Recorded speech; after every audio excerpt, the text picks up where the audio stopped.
Good morning, student. Welcome to TSN online classes. So today we are going to start chapter number 2 from our book Beehive, which is the Sound of Music part 1.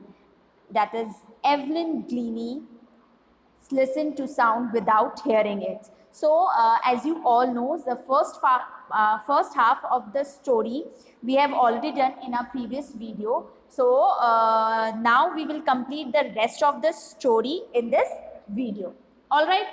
So, let's start the chapter. See the paragraph number 6. It is intriguing to watch Evelyn function so effortlessly without hearing. So, as you all know, and in our previous video, we know that Evelyn Glowley slowly lost her hearing ability. Means she was absolutely deaf or profoundly deaf. All right, and some specialist says to her mother that she should be given some hearing devices, and also she should be sent to a school of deaf. And one day she saw a girl who was playing some xylophone, and xylophone is a it's a musical instrument जो मैं आपको पहले भी बता चुकी हूँ. तो उसको वो बहुत क्यूरियस हुई कि अब उसको क्या करना है, उसको भी xylophone प्ले करना है. एंड जैसे जैसे उसने स्लोली xylophone प्ले करना स्टार्ट किया या अदर इंस्ट्रूमेंट प्ले करना स्टार्ट किया, then she become the most demanding percussionist. All right, और उसकी हेल्प किसने की थी? रॉन फॉब्स ने, जो भी एक पर्क्यूशनिस्ट थे. उन्होंने उसकी हेल्प की थी. वो जान गए थे कि ये जो पर्सन है, ये जो एवलिन है, वो उसमें she has a lots of potential. So उन्होंने वो यूज़ किया. उन्होंने उसको 2 ड्रम्स दिए. ठीक है, अब उन्होंने कहा ये जो 2 ड्रम्स मैं आपको प्रोवाइड कर रहा हूँ, इन दोनों ड्रम्स पे आप डिफरेंट नोट पे इसे चलाए. उसे डिफरेंट नोट दे दिया. एंड ही सेड कि don't hear it from your ears, okay, you just feel it from your senses. अब जब feel करो from your other senses, or you can use it in other way also. All right, okay. It is intriguing to watch Evelyn function so effortlessly without hearing. So here the word intriguing, this word, this word means fascinating and curious. किसी चीज़ के लिए बहुत fascinate होना, बहुत curious होना. All right, so it is intriguing to watch Evelyn function so effortlessly without hearing. तो जो Evelyn थी, उसके फंक्शंस को देखना बहुत ज़्यादा क्यूरियस होता था, फैसिनेटेड होता था कि सम पर्सन जो एबल नहीं है, उसकी हेयरिंग पावर नहीं है, वो सुन नहीं सकती, तो वो कैसे विदाउट एफर्ट कैसे वो उस म्यूजिक को प्ले करती होगी. All right, in our 2 hour discussion she never missed a word. So here Dublin Cowley, Deborah Cowley, who is the author of this story. So Deborah Cowley had an interview with Evelyn, which lasted for 2 hours. So here Deborah says that Evelyn never missed a single word. Okay, single word what she spoke. All right, so he never missed a single word. Man with bushy beard. So here the word bushy beard, bushy beard means heavy, जो beard होती है mains के, उनके बारे में बात करें. give her trouble. So she said कि those person who has a bushy beard, who has a heavy beard on their faces, so वो ट्रबल करते थे. किसको? एवलिन को ट्रबल करते थे. तो why do they give her trouble? Why? Because they have so much beard on his face, and she laughed. Means Evelyn laughed. It is next para. It is not just watching these lips, it is the whole face, especially the eyes. तो it's quite difficult for her because उनका overall जो face था वो covered हो जाता था, means eyes and lips, और face को वो क्लियरली देख नहीं, ऐसा नहीं था कि एवलिन को सिर्फ लिप्स रीड करके ही उसे कुछ समझ आता था, राइट, या वो किसी को एक्सप्लेन कर सकती थी या अंडरस्टैंड कर सकती थी what the other person trying to say, understand. But hear वो जो वो बियर्ड, फुली बियर्ड वाले, बुशी बियर्ड वाले पर्सन होते थे, उनको वो लिप्स भी रीड नहीं कर सकती थी, स्पेशली उनका फेस भी नज़र नहीं आता था, तो it's quite difficult for her to understand what they are trying to say. She speaks flawlessly with a Scottish lip. So here the word flawlessly means without a fault or mistake, मतलब बिना कोई गलती करे बहुत flawlessly वो बोल सकती थी. Scottish lip, Scottish means a way of speaking. We all know that she belongs to the Scotland, तो वो जो Scotic way था उसका, वो उसमें बोलती थी और बहुत flawlessly बोलती थी बिना कोई mistake करे. My speech is clear because I could hear till I was 11. She said कि वो बहुत flawlessly बोल सकती थी because by the age of 11 she became profoundly deaf, and before that she was not deaf. All right, so she was able to hear that time, and she was very determined person. So यहाँ पे वो कह रहे हैं कि 11 की हुई, उसके बाद से उसने सुनना कम किया, उससे पहले तो उसको पता था कि कौन क्या बोल रहा है, किस तरीके से वर्ड्स होते हैं. तो she says but that doesn't explain how she managed to learn French and master basic Japanese. But उसे जो जापानीज़ है और जो फ्रेंच है उसको भी समझने में ज़्यादा टाइम नहीं लगा, वो अच्छे से लर्न कर सकती थी उस चीज़ को भी, बिकॉज उसके लिए कोई चीज़ मुश्किल नहीं थी, वो बहुत हार्ड वर्किंग टाइप की पर्सन थी, तो वो हर चीज़ को बहुत अच्छे से एडजस्ट कर लेती थी और हर चीज़ को बहुत अच्छे से लर्न करती थी. Next paragraph. As for music, she explains, it pours in through every part of my body. So here she said कि जो म्यूज़िक था, म्यूज़िक उसकी ओवरऑल बॉडी को फील होता था, because she is not able to hear ना, तो जो वो जब वो सुनती थी तो क्या करती थी कि जो म्यूज़िक था वो उसकी पूरी बॉडी को टच करता था, right. It tingles. So here the word tingle means causes a slight pricking or stinging sensation. मतलब एक ऐसा sensation उसे पहुंचाती थी. It tingles in the skin, my cheekbones and even in my hairs. So जो sound था, जो music था, वो उसके cheekbones इनको कहते हैं, right? उसके cheekbones को feel होता था और उसके बालों को feel होता था, राइट. वो टिंगल करता था, एक अजीब सी सेंसेशन वो फील करती थी इन हर चीक बोन्स और hairs. When she plays the xylophone she can sense the sound passing up the stick into her fingertips. तो जब भी वो जाइलोफोन प्ले करती थी तो वो जो स्टिक उसके फिंगर्स पे उसको फील होती थी. Alright, by learning against the drum she can feel the resonance flowing into her body. अब वाइल जब वो ये स्टिक से अपने ड्रम को प्ले करती थी तो वो एक रेजोनेंस फील होता था. Resonance means eco of the sound. जो साउंड होते जो इको होती है उसको अपने फिंगर टिप्स पे फील होती थी, ठीक है, और वो फिर देन उसको पूरी बॉडी में फील होती थी. जो भी रेजोनेंस था जो वो फील करती थी किसमें, अपनी in her whole body, entire body. She can feel the resonance flowing into her body.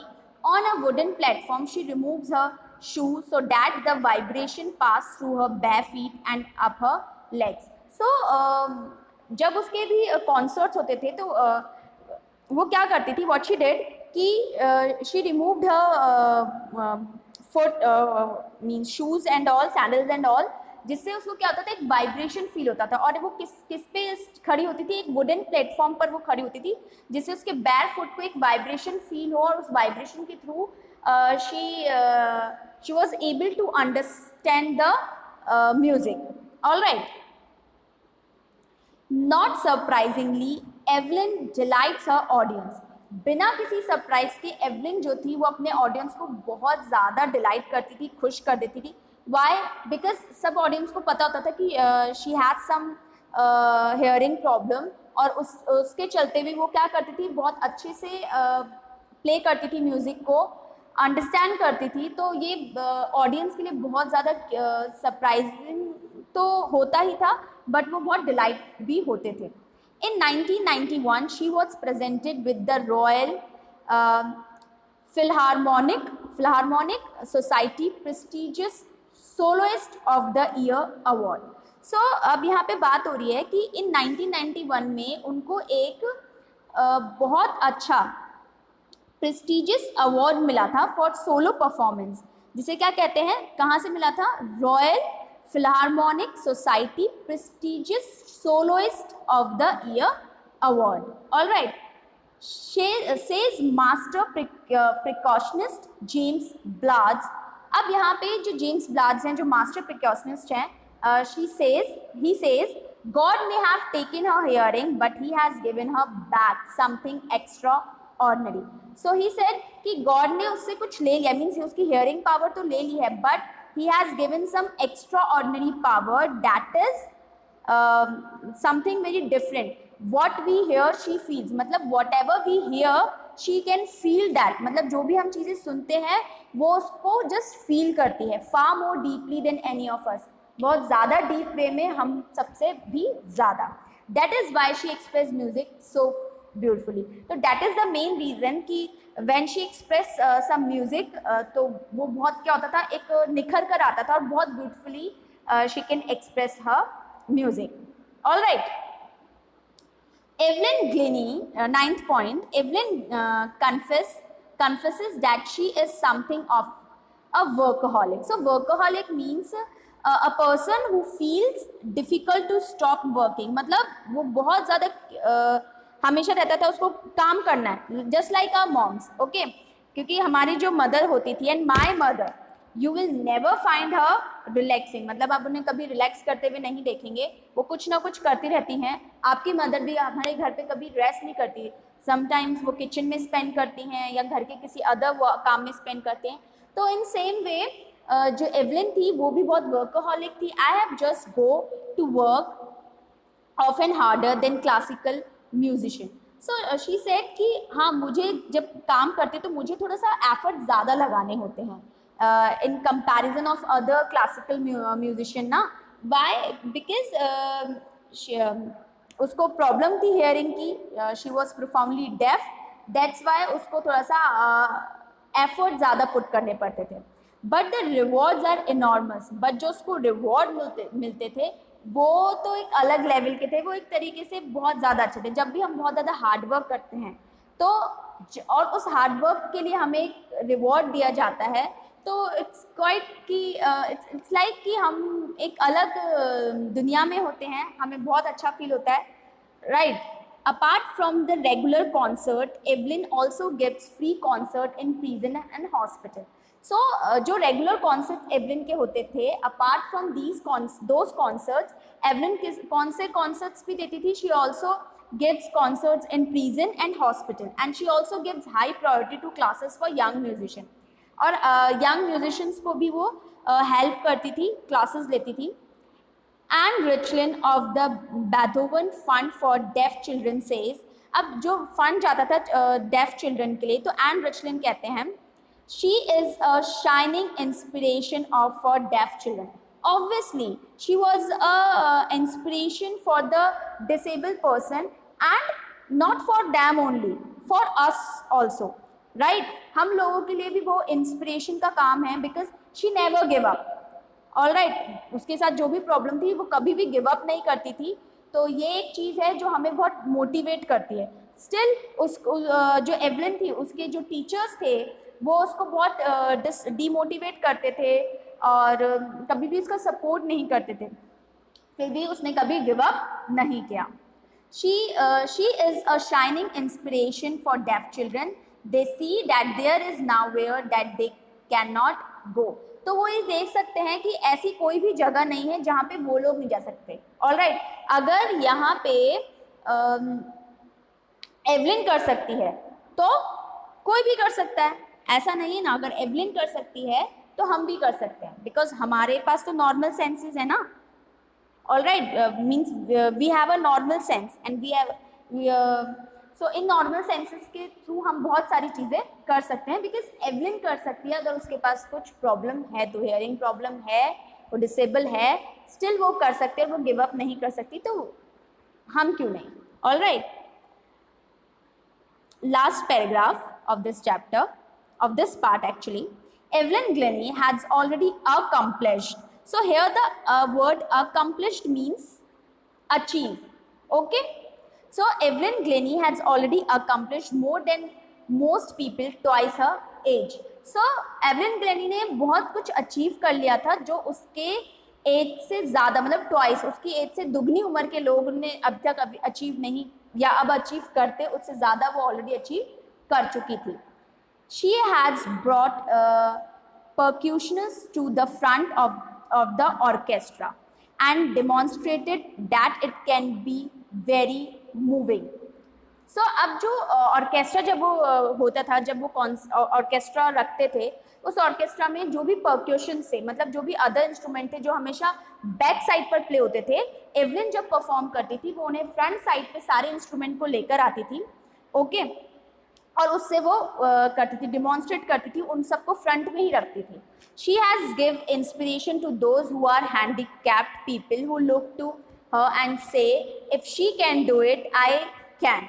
So obviously कि वो जो पर्सन हैंडीकैप्ड हैं, जो डिसेबल्ड है, उनके लिए एक इंस्पिरेशन का काम कर सकती थी. और जब भी वो उनको देखते हैं, मतलब एवलिन को देखते थे, तो वो लोग हमेशा क्या कहते होंगे, if she can do it I can. मतलब but if you are focus and if Evelyn can do it those things, so then why can't I, right?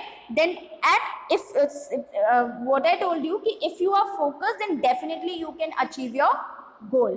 All right, so she has given enormous pleasure to millions. तो वो बहुत ज़्यादा pleasure, मतलब please करती थी बहुत से लोगों को, बहुत से लोग खुश होते थे उसकी ये चीज़ देखकर, उसका हार्डवर्क देखकर और नेवर गिव अप वाली चीज़ें देखकर. All right, so I hope you love to read about Evelyn Glennie and now इससे आपको ये पता चला होगा कि हमें कभी गिव अप नहीं करना चाहिए अपनी लाइफ में. Okay, so the second part of this story means Sound of Music we will see in our next video.